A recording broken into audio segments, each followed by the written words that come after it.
Okay, yes, hello. My name is Eliezer, and I worked on this paper with my colleagues Sergio, Mihai Costin, and Nicolae Țăpuș. And the paper presents the first steps of designing a file spooler and copy system that manages the transfer of files from volatile storage to persistent storage. The entire research is carried out in collaboration with people who work at CERN. CERN is an European research organization in nuclear physics, which has particle accelerators that includes the Large Hadron Collider, which is the largest and most powerful particle accelerator in the world. It has 7 detectors that can be used for different types of research, such as the analysis of collisions of protons or heavy metals.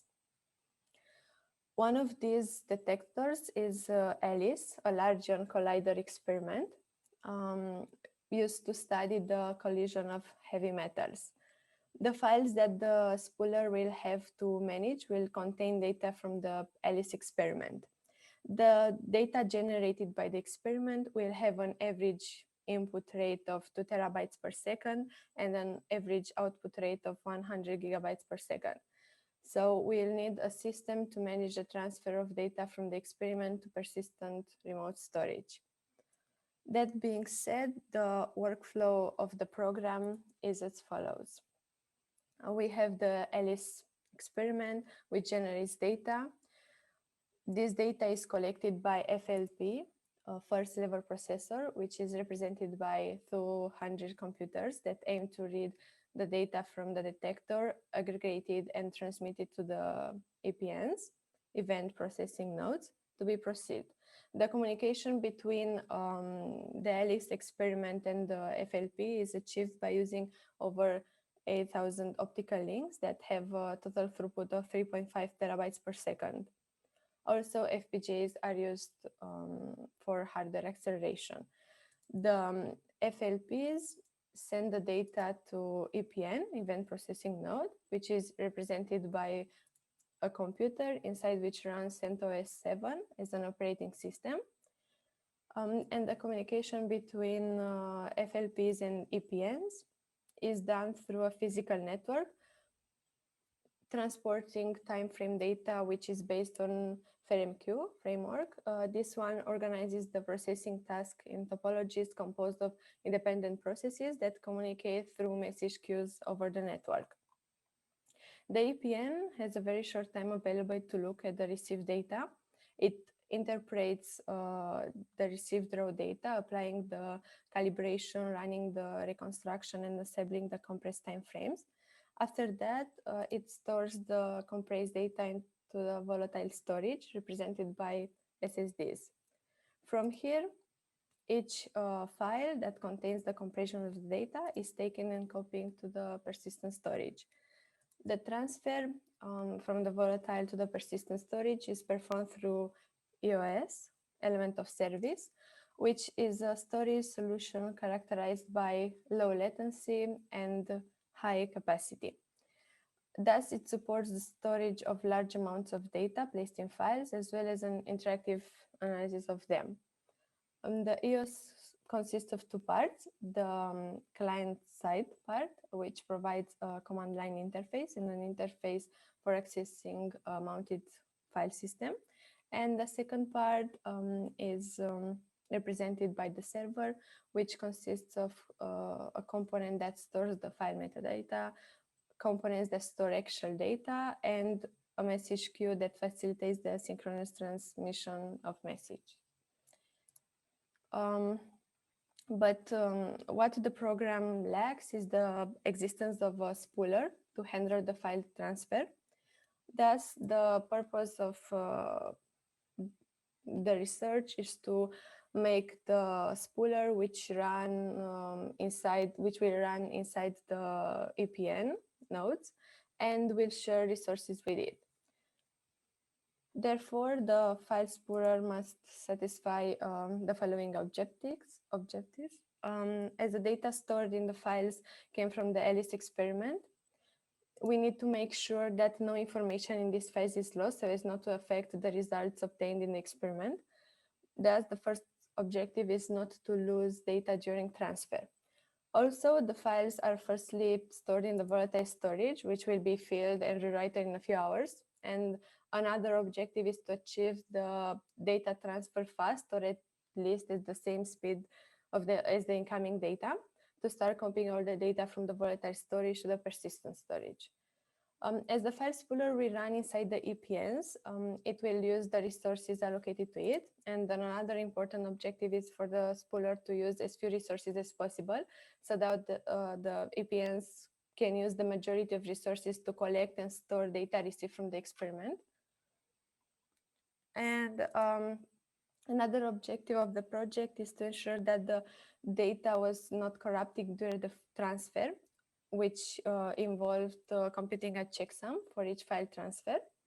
And last but not least, the solution should be simple, easy to understand and maintain. Given these objectives, the spooler will have to perform the following tasks.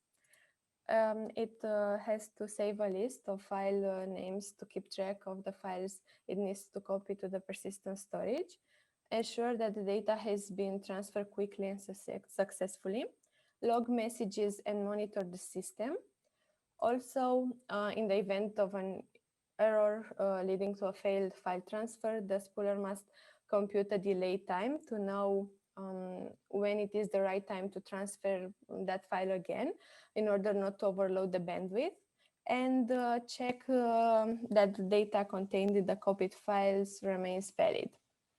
So to achieve fast and efficient file transfer, we will use XRootD protocol, a protocol implemented and optimized by CERN, which returns codes for the status of the transfer and can mark a successful transfer or a failed one. To compute the delay time, we'll use the strategy called exponential backoff, with which we will increase exponentially the delay time with each failed transmission. And to verify the validity of the data in the copied files, we'll use the checksum algorithm called XXHash. This is a fast algorithm, allows the processing of data blocks in parallel and is compatible with EOS. We chose this algorithm for computing the checksum based on analysis of all the algorithms supported by the system, namely Adler, XXHash, MD5, and SHA. Okay, because we need an algorithm that is fast and can process data blocks in parallel, we excluded from the analysis the MD5 and SHA algorithms. And so to determine which algorithm is more efficient between Adler and XXHash, we created a test scenario in which we created files containing random data with a variable size between 2.5 gigabytes and 5 gigabytes and measured the running time of the two algorithms. So according to the graph, it can be seen that the two algorithms are comparable in terms of running time, and that the XXHash algorithm is faster than the Adler algorithm. And it can be seen from the table that the XXHash checksum algorithm is fast, succeeding in processing approximately 7,000 megabytes per second, unlike the Adler checksum algorithm, which only processes approximately 2,000 megabytes per second. So taking into account all the aspects presented so far, the main conclusions will be that we'll use the XRootD protocol for file transfer, we'll use the XXHash algorithm for the validity of the data in the copied files, and we'll use the exponential backoff strategy to determine the appropriate time to transmit again a file in the event of a failure. Regarding the future task, we need to determine the maximum number of possible threads that the spooler will run, and we need to start the actual implementation of the file spooler in Java. So I'd like to thank you, Sergiu, Costin, Mihai, and teacher Țăpuș very much for all the help they offered me, and Thank you all for the attention. Thank you very much. Are there any questions, comments? Yes, maybe I can ask a question. You did like an engineering design of the system.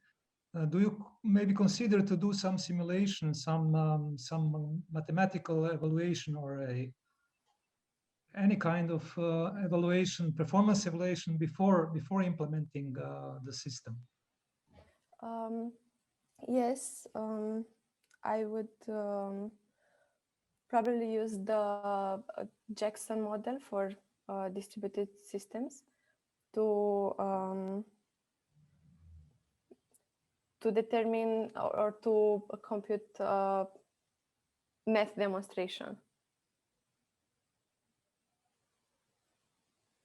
Yes, that's clear. But do you plan maybe to model the whole system, because you have a lot of processors? It's a kind of a network, and just to see, are there any bottlenecks in the system or these kinds of evaluation? Yes. Okay. Yes, I will do a simulation on the some of testing machines.